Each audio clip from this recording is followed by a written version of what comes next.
Hello and welcome everyone. Today's presentation is on a very important topic for ICU, that is burnout in physicians and nurses. This is a review of the meta-analysis and systematic review published in Intensive Care Medicine this month. Burnout. It is an occupational phenomenon. It is defined as a condition which is characterized by loss of emotional concern for those one works with, leading to a detached or dehumanized treatment. It is a psychological response to chronic emotional and interpersonal stressors at work, marked by emotional exhaustion, depersonalization, and a lack of personal and professional fulfillment.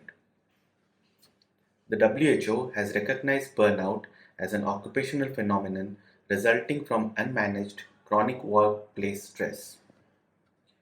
Now, in this, the ICU professionals are at a very high risk. The ICU professionals include the intensivist, critical care nurses, respiratory therapists, and pharmacists, and they are particularly susceptible to burnout. There is a heightened risk due to the high patient density, the constant life threatening illnesses the patients are facing, the high demanding job, the overload of responsibility, the end of life issues with which we deal every day, the perception of futility of treatment, and finally, the constant interpersonal conflicts that we get into with the relatives and other departments while managing such patients. The impact of burnout are substantial, affecting workplace morale, the quality of care, patient safety, and lastly but not least, the important thing is the staff turnover because of burnout and the cost associated with it. Now, estimating the burnout prevalence, the challenges. An accurate estimate of burnout in ICU professional has been challenging due to variety of survey instruments, study designs, the population that was targeted, the duration of study, and the differences in the ICU organizations among various countries. Burnout is predominantly diagnosed using Mashlak Burnout Inventory, a validated, reproducible 22-item self-report questionnaire. Given the heterogeneities, primary objective was to estimate the prevalence of high-level burnout in adult ICU physicians and nurses using studies that employed the MBI and involved at least 3 different ICUs. The study was registered and a systematic search was done in the Medline for PubMed, Embase, and Cochrane databases. And they included studies where at least 3 ICUs with ICU physicians and or nurses were included, and a high-level burnout prevalence data was separately given. Article selection and data extraction was carried out by 2 independent reviewers. Disagreements were resolved by the third reviewer. Data included the year of publication, country, study design, number of involved physicians and nurses, the gender, response rate, the MBI definition, study period, number of subjects with high burnout level, and the MBI features. The World Bank Country Classification and Healthcare Access Quality (HAQ) Index was used to account for differences across the countries. Quality assessment was performed using the JBI Critical Appraisal Checklist. The primary outcome was the proportion of ICU physicians and nurses experiencing high-level burnout as per MBI. Additional outcomes included the prevalence of emotional exhaustion, depersonalization, and low personal accomplishment in ICU physicians and nurses. The MBI, validated in various languages, is a 22-item self-report questionnaire evaluating 3 burnout domains. The prevalence estimate of burnout was calculated using a random effect meta-analysis and an inverse variance method. Heterogeneity was assessed using the Higgins inconsistency test, that is the I-square, and the Cochrane Q statistics interpreted in the I-square values. Potential sources of heterogeneity were investigated by a univariable meta-regression analysis. Sensitivity analysis was performed by excluding each study serially to assess individual study implication for the pooled estimates. Risk of bias was assessed using the JBI. Potential publication bias was assessed with the Agar test for plot asymmetry. So Total 404 citations with 77 full text assessments were evaluated. 25 studies were chosen involving 2,723 healthcare workers, out of which 8,000 were physicians and 12,000 were nurses. The studies were published between 2007 to 2021. Here is the flowchart. Finally, we included 25 studies in this particular meta-analysis. Now, the association was significant for definition of high-level burnout and response rate.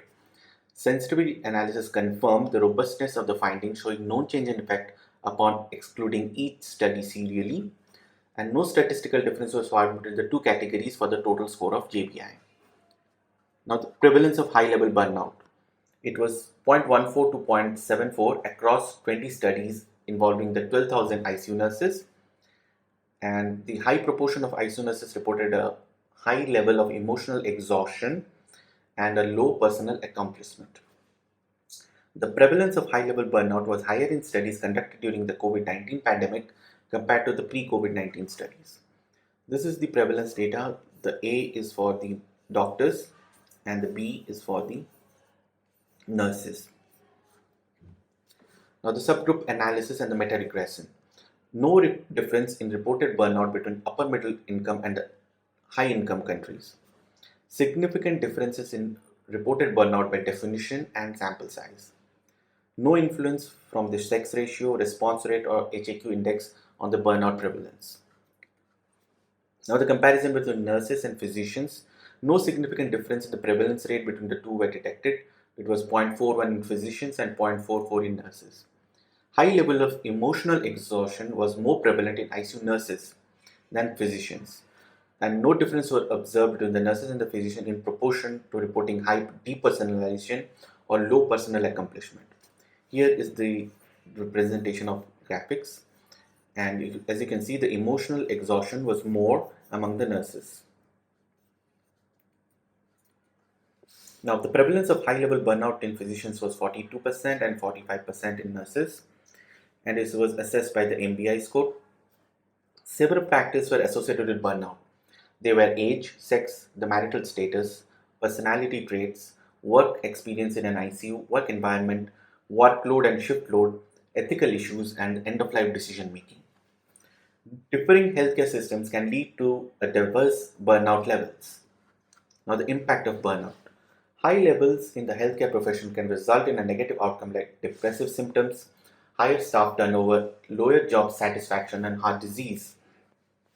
The high prevalence of burnout may impact both their own health as well as their healthcare institutions of these professionals. Interventions such as education, role play, and debriefing can result in a low prevalence of job strain and reduced absenteeism and turnover. The limitations of this meta-analysis. There is a lot of heterogeneity defining high level of burnout using the MBI instrument. Despite extracting and analyzing the rawest available data, standardizing this data using effect size and performing meta-regression and sensitivity analysis and some degree of impression is definitely possible. The MBI instrument is not available to individualize symptoms directly related to work stress or from other non-work related stress. So the take-home message is there is a substantial global issue of high burnout levels among ICU healthcare workers. Both organizational and individual interventions can help manage work-related stress and enhance well-being. High resilience capacities and strong hospital support can potentially lower the burnout levels and turnout intentions. So to conclude, there is an urgent need to identify and implement preventive measures to decrease the burnout levels in ICU settings. Future studies should focus on intervention trials that evaluate strategies to improve the well-being of the ICU caregiver. To effectively evaluate and compare these strategies, there must be a consensus on how do we define what is high-level burnout among ICU healthcare workers using the MBI instrument. Thank you for your patience, and please do comment about this study and how do you feel burnout is affecting critical care physicians and nurses nowadays.